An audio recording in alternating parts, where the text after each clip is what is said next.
Pleural effusion refers to a fluid that accumulates between the parietal pleura and the visceral pleura, known as the pleural space, and can be caused by conditions such as congestive heart failure, pneumonia, cancer, cirrhosis, and kidney disease, to name a few. Depending on the fluid characteristics and how it accumulates, pleural effusions are broadly classified as either transudates or exudates. Transudate occurs when too much fluid starts to leave the capillaries, either because of increased hydrostatic pressure or decreased oncotic pressure. On the other hand, exudate is typically associated with inflammation, which allows immune cells and large proteins to leak out of the capillaries. Based on the type of fluid and etiology, exudates can be further subdivided into peripneumonic effusions, malignant effusions, inflammatory effusions, and chylous effusions. Now, if you suspect a pleural effusion, first perform an ABCDE assessment to determine if the patient is unstable or stable. If unstable, stabilize their airway, breathing, and circulation. Next, obtain IV access and provide supplemental oxygen if needed. Finally, put your patient on continuous vital sign monitoring, including heart rate, blood pressure, and pulse oximetry. All right, now let's go back to the ABCDE assessment and take a look at stable individuals. If the patient is stable, you should start with acute management, like obtaining IV access, providing supplemental oxygen, and initiating continuous vital sign monitoring. Next, you should perform a focused history and physical and order labs, including a CBC. Individuals with pleural effusion typically report cough, shortness of breath, and pleuritic chest pain, which is typically described as a severe, sharp pain that worsens with breathing. Some patients may also report a fever. On the flip side, physical exam findings usually include dullness to chest percussion, as well as decreased tactile fremitus and absent basilar breath sounds on the affected side. On labs, CBC might show leukocytosis.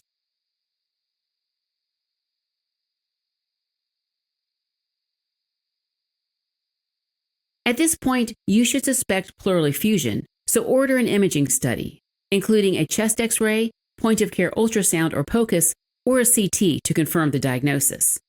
If the chest X-ray reveals blunting of the cardiophrenic and costophrenic angles, it indicates a pleural effusion. You may also see a meniscus sign, which is when accumulated fluid completely surrounds the base of the lung. A chest X-ray might not show a pleural effusion until at least 250 milliliters of fluid has accumulated. Often, a lateral decubitus X-ray can more accurately demonstrate a smaller effusion and might also help you determine if the fluid is loculated. Alternatively, you can use POCUS, which can detect as little as 5 milliliters of fluid. POCUS will typically reveal a fluid-filled or anechoic collection just above the diaphragm. You may also see a spine sign, which refers to the visualization of the part of the thoracic spine due to the presence of fluid that is typically obscured by air in the lungs. Lastly, you can order a CT to further characterize the effusion, help find the underlying cause, and aid in potential treatment such as thoracentesis or chest drains. Your imaging studies should confirm the presence of pleural effusion. If the imaging findings are inconsistent with pleural effusion, you should consider an alternative diagnosis. Now, once you confirm the presence of a pleural effusion, your next step is to determine the cause.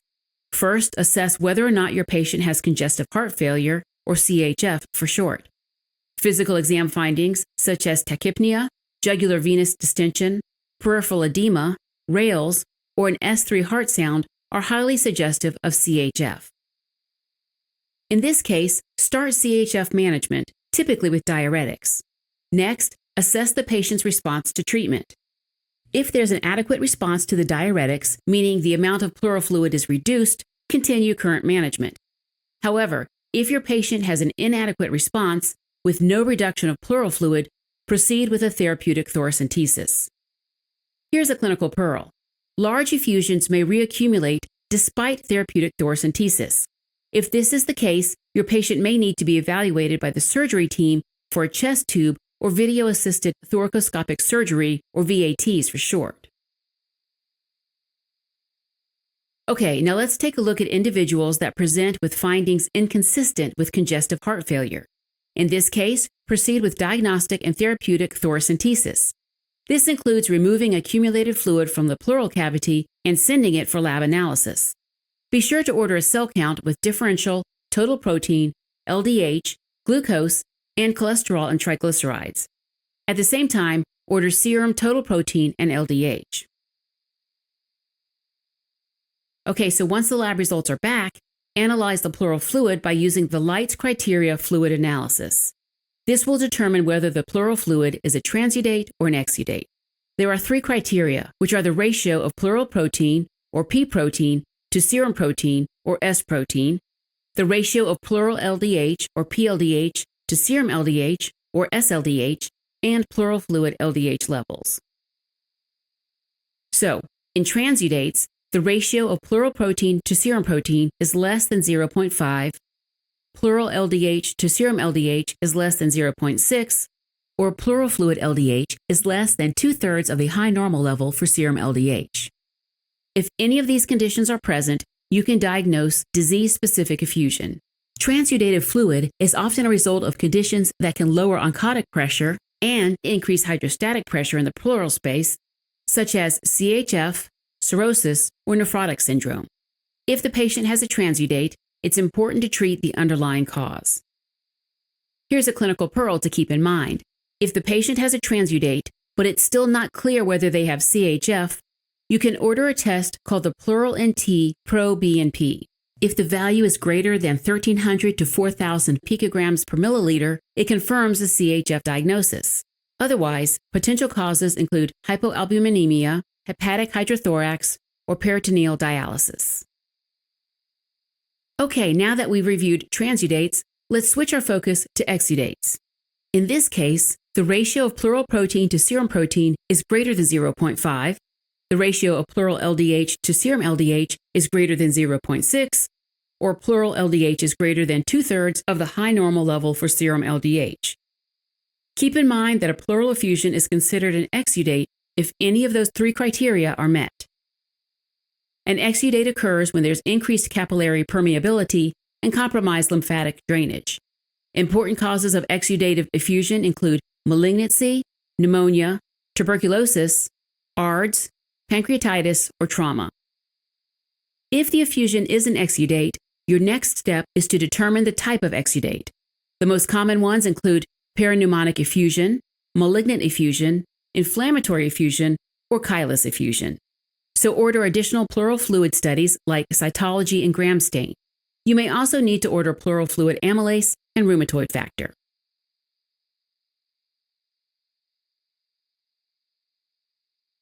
First, let's start with peripneumonic effusion. In this case, the pleural fluid cytology shows no malignant cells, but the gram stain typically demonstrates organisms. Additionally, the cell count shows elevated WBCs with a neutrophil predominance. Next, pleural fluid glucose is usually low. Pleural fluid LDH is high, often above 1,000 international units per liter, and pleural protein is elevated. Lastly, you should look at the pleural fluid pH. A pH higher than 7.2 means uncomplicated peripneumonic effusion, while a pH lower than 7.2 indicates complicated peripneumonic effusion. These findings would confirm your suspicion of peripneumonic effusion. Most commonly, this occurs in the setting of bacterial infection from Streptococcus pneumoniae or Staphylococcus aureus. Remember, if the pleural protein is extremely high, you should think of tuberculosis. If you suspect tuberculous pleural effusion, you can test adenosine deaminase or ADA levels in the pleural fluid.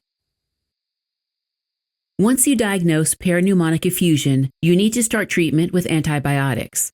In addition, patients with complicated peripneumonic effusion need a chest tube for drainage.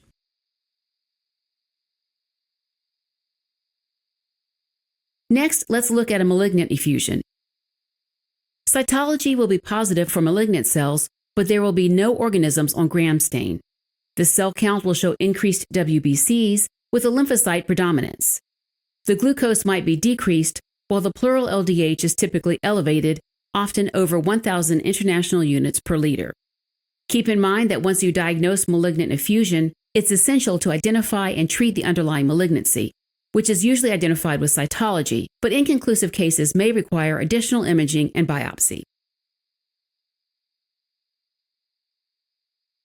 Now, moving on to an inflammatory effusion. Cytology will show no malignant cells, and the Gram stain will be negative for organisms. The cell count often shows elevated WBCs. In underlying inflammatory conditions, such as pancreatitis and ARDS, the pleural fluid amylase might be elevated. In autoimmune diseases like lupus erythematosus or rheumatoid arthritis, the rheumatoid factor could be positive. Once you diagnose inflammatory effusion, you have to treat the underlying condition as well as the effusion. Finally, let's look at a chylous effusion.